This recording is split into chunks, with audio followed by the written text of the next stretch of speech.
Aí depois... Começando a filmagem. Repete o berro aí do braço. Não é Lena não, sabe? O braço. Meu braço! Uai, você não falou? Marta, continua lendo aí, vai. Tá bom.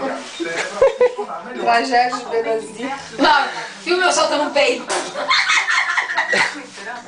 Mônica, não faz isso, não. Você não sabe o que esse primo é capaz de fazer.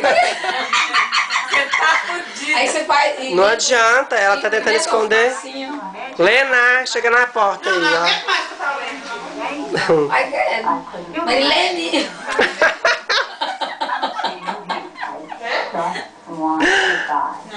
Ai, meu...